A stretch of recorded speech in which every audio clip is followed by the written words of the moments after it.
Hello दोस्तों, नमस्कार। मैं रंजीत श्रीवास्तव आप सभी को आइडियल इंस्टीट्यूट के यूट्यूब चैनल पर स्वागत करता हूं। सभी लोग कैसे हैं? उम्मीद करते हैं सभी लोग अच्छे होंगे। दोस्तों, आज हम लोग ज्योग्राफी विषय का एक महत्वपूर्ण टॉपिक लेके आपके सामने आए हैं, जिसका नाम है सिंधु नदी तंत्र। हमने लास्ट वीडियो में या लास्ट क्लास में पढ़ा था गंगा नदी तंत्र। आज का टॉपिक हम लोग का रहेगा सिंधु नदी तंत्र। देखिएगा, जो उत्तर भारत की नदियां हैं या हिमालयी नदियां हैं, इनके टोटल 3 तंत्र हैं। कौन कौन से 3 तंत्र हैं? एक गंगा नदी तंत्र, एक सिंधु नदी तंत्र और एक ब्रह्मपुत्र नदी तंत्र। टोटल ये 3 तंत्र यदि आप पढ़ लेते हैं तो लगभग उत्तर भारत की सभी नदियां आपको समझ में आ जाएंगी। ठीक है, तो आज हम लोग पढ़ेंगे सिंधु नदी तंत्र। इस सिंधु नदी की कौन कौन सी सहायक नदियां हैं, सिंधु नदी का उद्गम कहाँ पे होता है और ये समुद्र में जाकर के कहाँ पे मर्ज हो जाती है, पूरी जानकारी इस लेक्चर के माध्यम से दी जाएगी आपको। बट आप लोगों से गुजारिश है, इस लेक्चर को या इस वीडियो को पूरा अंत तक देखिएगा, तभी आपको पूरी क्लास ही आपको अच्छे से समझ में आ पाएगी। यदि आप बीच में छोड़ देते हैं तो आपको समझ में हो सकता ना आए, तो इसलिए पूरा क्लास आप अटेंड करिएगा। निश्चित रूप से हम आपको भरोसा दिलाते हैं ये लेक्चर आपको एकदम समझ में आ जाएगा। सिंधु नदी तंत्र से संबंधित कोई भी सवाल आपका आएगा परीक्षा में, छूटने नहीं पाएगा, ये मेरा वादा है। बट आप पूरी क्लास को अटेंड करिएगा तो आपको निश्चित रूप से समझ में आ जाएगा। चलिए पढ़ना प्रारंभ करते हैं। टॉपिक का नाम है सिंधु नदी तंत्र। सबसे पहला आप काम ये करेंगे, अपनी कॉपी पे भारत के इस मैप को बना लीजिएगा। जब मैप को बना लेंगे, मैप के माध्यम से इस लेक्चर को आप पढ़ेंगे तो बहुत ही आसानी से आपको समझ में आ जाएगा। मैं बिल्कुल सरल भाषा में आपको ये लेक्चर समझा दूंगा। ठीक है, तो इस मैप को जरूर अपनी कॉपी पर बना लीजिएगा। मैं साथ में समझाता चल रहा हूँ, आप अपना इसको समझते भी चलिए और इसको बनाते भी रहिएगा। ठीक है, चलिए बेटा शुरू करते हैं। ये भारत का मैप है। ठीक, यहाँ पर एक देश है जिसका नाम है चीन, और चीन में ही एक स्थान है तिब्बत। तिब्बत में एक झील है जिसका नाम है मानसरोवर झील। कौन सी झील है बेटा? मानसरोवर। मानसरोवर झील तिब्बत में पाई जाती है। इस मानसरोवर झील से 3 नदियों का उद्गम होता है और तीनों अलग अलग दिशाओं में प्रवाहित हो रही हैं। एक नदी बेटा यहां से निकलेगी जिसका नाम होगा सिंधु नदी। तिब्बत की मानसरोवर झील से एक नदी का उद्गम होगा जिसे हम सिंधु नदी के नाम से जानेंगे, और एक नदी यहां से निकलेगी जिसका नाम होगा सतलज। सतलज।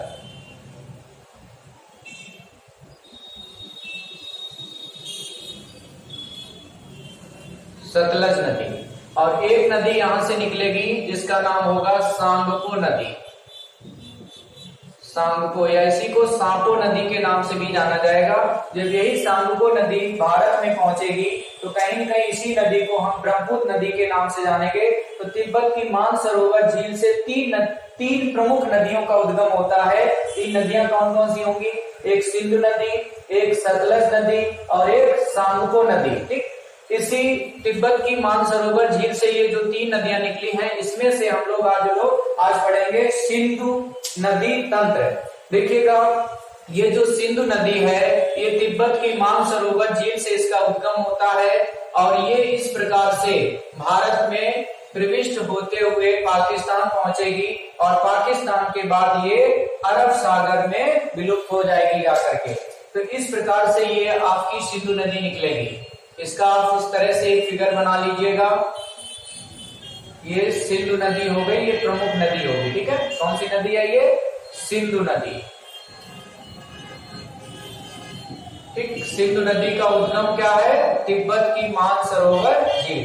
तो तिब्बत की मानसरोवर झील से सिंधु नदी का उद्गम होता है और ये भारत में लद्दाख राज्य से प्रविष्ट होगी।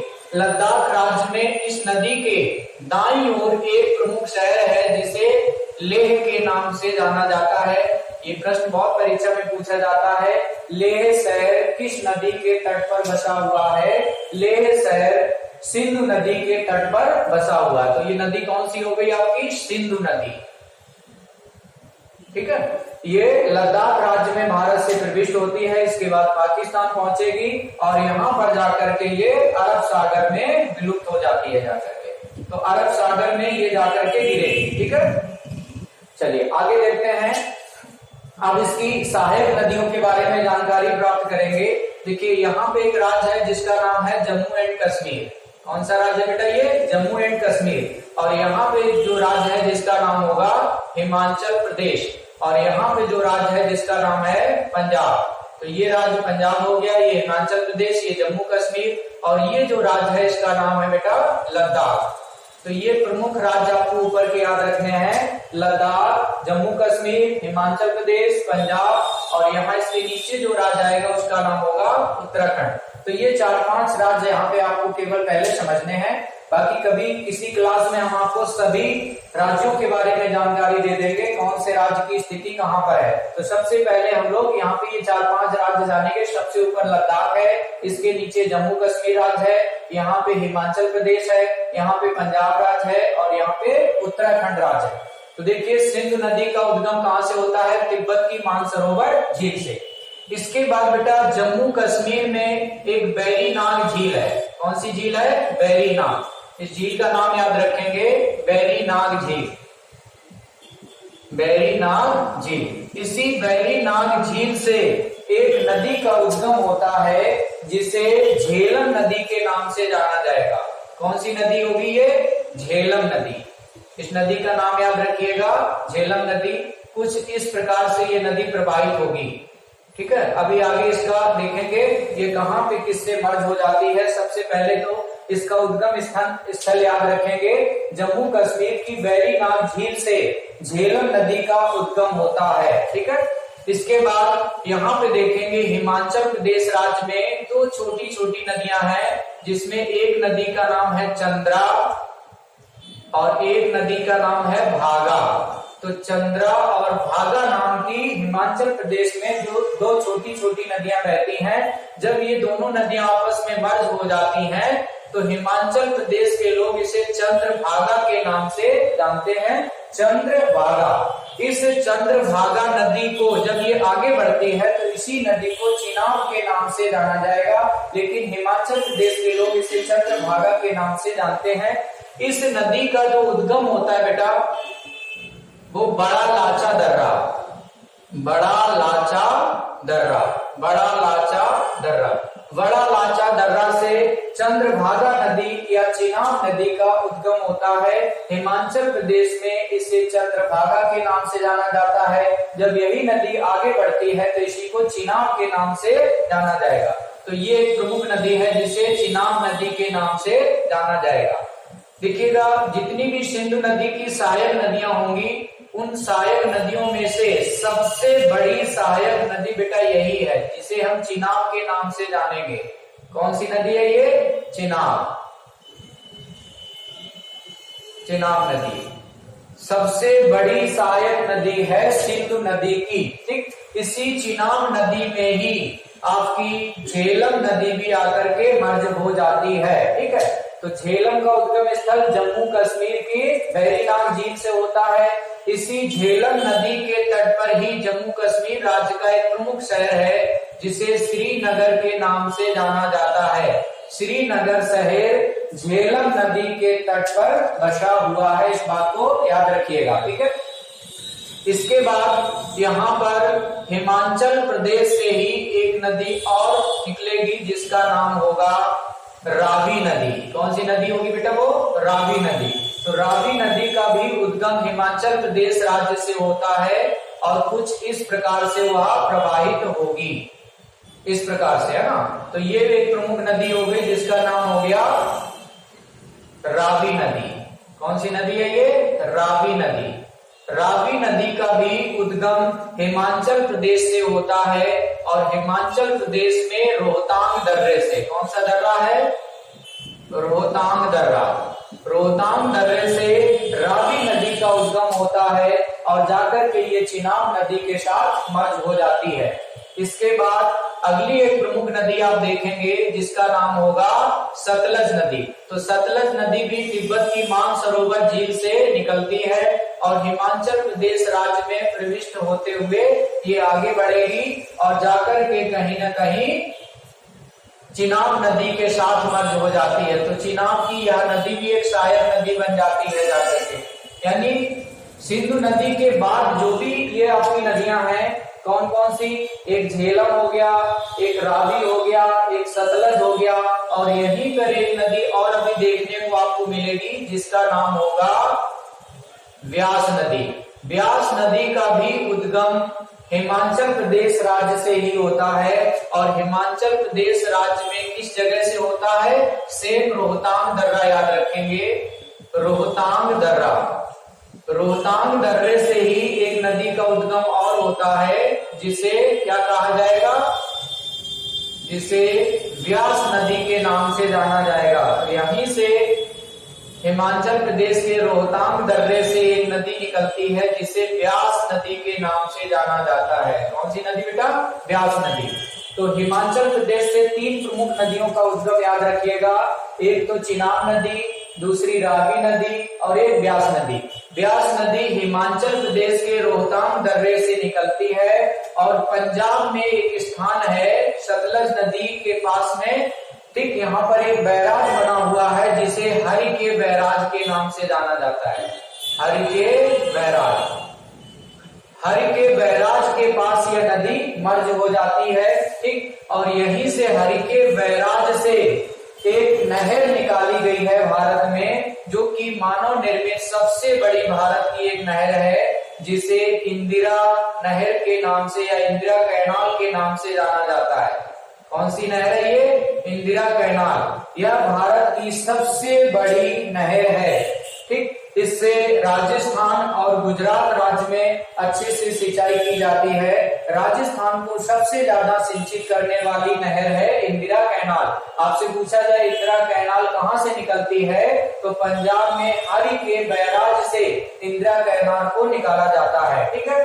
तो इस प्रकार से आपने देखा कि जो भी सिंधु नदी की सहायक नदियां हैं, सिंधु नदी की 5 प्रमुख सहायक नदियां हैं। कौन कौन सी, एक आपकी झेलम नदी है, दूसरी आपकी हो गई चिनाब नदी, तीसरी हो गई रावी नदी, चौथी हो गई व्यास नदी और 5वीं हो गई सतलज नदी। ये कौन सी नदी है, सतलज नदी। तो सतलज नदी भी सिंधु नदी की सहायक नदियां। तो सिंधु नदी की 5 प्रमुख सहायक नदियां हैं और इन 5 सहायक नदियों में सबसे बड़ी जो सहायक नदी है उसका नाम है चिनाब। चिनाब की ये 4 सहायक नदियां हैं। कौन कौन सी चिनाब की सहायक हो गई, एक झेलम नदी इसकी सहायक है, रावी नदी भी इसी की सहायक है, व्यास नदी भी इसी की सहायक है और सतलज नदी भी चिनाब की सहायक है। जब ये 5 नदियों का जल एक जगह पे एकत्रित होता है पाकिस्तान में, यहाँ से इन 5 नदियों की जो संयुक्त धारा आगे बढ़ती है इसे बेटा पंचनद नदी के नाम से जाना जाता है। पंचनद नदी, 5 नदियों की संयुक्त धारा को किस नाम से जाना जाता है, तो आप बताएंगे इसे पंचनद नदी के नाम से जाना जाता है। और यही पंचनद नदी के नाम से 5 नदियों की जो संयुक्त धारा है ये सिंधु नदी के साथ में मर्ज हो जाती है और बाद में सिंधु नदी जाकर के अरब सागर में गिर जाती है। तो ये आपने समझा सिंधु नदी। सिंधु नदी की यदि कुल लंबाई की हम बात करें तो 3180 किलोमीटर इसकी टोटल लंबाई है। सिंधु नदी की कुल लंबाई कितनी है, 3180 किलोमीटर इसकी टोटल लंबाई हमें देखने को मिलती है। तो याद रखिएगा सिंधु नदी की कौन कौन सी सहायक नदियां, देखिए बेटा सिंधु आपकी प्रमुख नदी हो गई और इसकी जो सहायक नदियां हैं वो 5 प्रमुख सहायक नदियां याद रखिएगा। सहायक नदियां, इसकी सहायक नदियां कौन कौन सी हैं उनको देख लीजिएगा। ऊपर से इनका क्रम जो बनेगा, सबसे ऊपर झेलम, इसके नीचे आप आएंगे तो चिनाब नदी मिलेगा, चिनाब के नीचे आएंगे तो रावी नदी, रावी के नीचे आएंगे तो व्यास नदी और व्यास के नीचे आएंगे सतलज, ठीक। तो सिंधु नदी की ये 5 प्रमुख सहायक नदियां हैं और इन 5 सहायक नदियों में सबसे बड़ी कौन सी है, तो याद रखेंगे सबसे बड़ी नदी जो है वो आपकी चिनाब है। चिनाब की ही कहीं कहीं ये बाकी चारों नदियां जो बची हुई है ये सब चिनाब की सहायक नदी बन जाती हैं जाकर के, और जब इनकी पांचों की संयुक्त धारा मिलती है तो पंचनद नदी के नाम से जानी जाती है। तो उम्मीद करते हैं इतनी बात आपको समझ में आ गई होगी। ठीक है, इनके सबके उद्गम स्थल याद रखिएगा। सिंधु नदी का उद्गम स्थल है तिब्बत की मानसरोवर झील, और झेलम नदी का जो उद्गम स्थल है, ये ऊपर वाली नदी कौन सी बेटा? झेलम नदी, झेलम नदी। ठीक है, तो झेलम नदी का जो उद्गम स्थल है जम्मू कश्मीर की वैरीनाग झील। इसके बाद हिमाचल प्रदेश राज्य में 3 नदियों का उद्गम होगा। एक आपकी चिनाब नदी, चिनाब नदी का उद्गम स्थल बड़ा लाचा दर्रा, रावी नदी का जो उद्गम स्थल है रोहतांग दर्रा, व्यास नदी का जो उद्गम स्थल है रोहतांग दर्रा।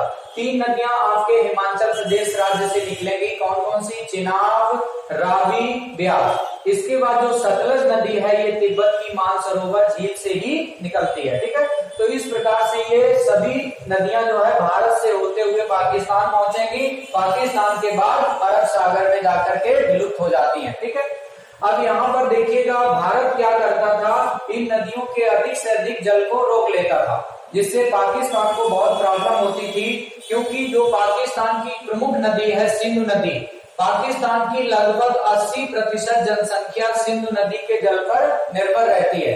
जब भारत इनके अधिक से अधिक पानी को बांध बना करके रोक लेता था तो पाकिस्तान के लोगों को बहुत समस्या आती थी। ठीक इसी समय क्या होता है, एक घटना है 1960 की, 1960 की। 1960 के वर्ष में पाकिस्तान के जो तत्कालीन राष्ट्रपति हुआ करते थे याकूब खान, इन्होंने संयुक्त राष्ट्र संघ में भारत की कंप्लेन किया, शिकायत किया कि भारत इन नदियों के अधिक से अधिक जल को रोक लेता है, जिससे पाकिस्तान की जनसंख्या को बहुत समस्या आती है। तो संयुक्त राष्ट्र संघ ने 1960 के वर्ष में पंडित जवाहरलाल नेहरू को बुलाया और कहा इस जल समझौते को आप लोग आपस में सुलझा लीजिएगा। तो 1960 के वर्ष में भारत और पाकिस्तान के बीच में इन नदियों को लेकर के एक समझौता होता है, जिसे सिंधु जल समझौता के नाम से जाना जाता है। बेटा इसी बारे में आप लोग समझ लीजिएगा सिंधु जल समझौता क्या है। उम्मीद करते हैं इतनी बातें आपको अच्छे से समझ में आ गई होंगी। अब यहीं पे हम लोग समझ लेते हैं सिंधु जल समझौता। सिंधु जल समझौता किसके किसके बीच होता है और इसमें क्या हुआ था? हेडिंग डाल लीजिएगा आप लोग, सिंधु जल समझौता। सिंधु जल समझौता, सिंधु जल समझौता। ये जो सिंधु जल समझौता है वर्ष 1960 में होता है। किसके किसके बीच में हुआ था? तो देश के नाम यदि पूछे जाए तो इसमें एक देश पाकिस्तान होगा, एक देश भारत। भारत और पाकिस्तान के बीच में सिंधु जल समझौता होता है वर्ष 1960 में। इधर पाकिस्तान के तत्कालीन राष्ट्रपति थे याकूब खान। कौन थे? याकूब खान। और भारत की तरफ से जो प्रधानमंत्री थे पंडित जे.एल. नेहरू, पंडित जे.एल. नेहरू अर्थात पंडित जवाहरलाल नेहरू। इनके बीच में 1960 के वर्ष में यह समझौता होता है, जिसे सिंधु जल समझौता के नाम से जाना गया। इस समझौते में प्रमुख बातें क्या क्या होती हैं उनको समझिएगा। देखिए टोटल यहाँ पे बेटा 6 नदियां आपको देखने को मिलेंगी। कितनी नदियां? 6 नदियां। सिंधु और सिंधु की जो सहायक नदियां हैं इनको मिलाकर के कुल नदियां आपको 6 देखने को मिलेंगी, जिसमें सबसे ऊपर आपने देखा एक सिंधु नदी है।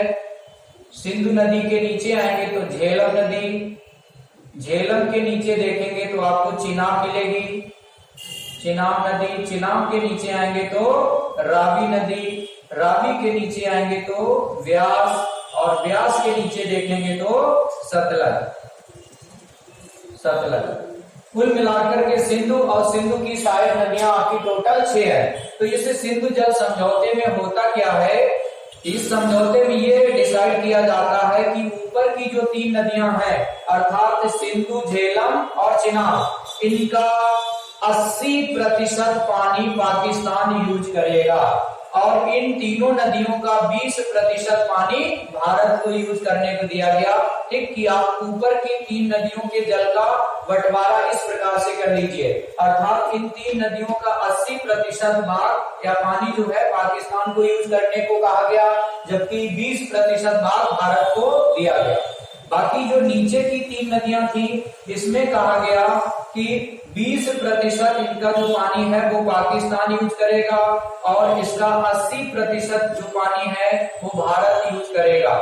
ठीक, भारत इस समझौते पे सहमत हो जाता है क्योंकि भारत ने देखा कि जो नीचे की 3 नदियां हैं इनमें ज्यादा से ज्यादा पानी रहता है, अक्सर ये पूरे वर्ष भर प्रवाहित होती रहती हैं, तो भारत को इससे इस समझौते से कोई समस्या नहीं होती है। भारत इस समझौते पे हस्ताक्षर कर देता है और याकूब खान को भी इस समझौते से कोई समस्या नहीं होती है। इन दोनों लोगों ने इस समझौते पे हस्ताक्षर कर दिए जिसे सिंधु जल समझौता के नाम से जाना जाता है। उम्मीद करते हैं ये चीज आपको समझ में आ गई होगी। ऊपर की 3 नदियों का 80% भाग पाकिस्तान को दिया गया और 20% भाग भारत को दिया गया। नीचे की जो 3 नदियां थी इनका 20% जल पाकिस्तान को यूज करने को कहा गया और 80% इनका जो जल है वो भारत को यूज करने को कहा गया। तो इस प्रकार से ये सिंधु जल समझौता होता है और ये आपका पूरा सिंधु नदी तंत्र था। सिंधु नदी और उसकी सहायक नदियों के बारे में मैंने आपको समझाने का प्रयास किया है। शायद आप लोगों को अच्छे से समझ में आ गया होगा। यदि ये लेक्चर आपको अच्छे से समझ में आ गया है तो अपनी कॉपी पे नोट कर लीजिए।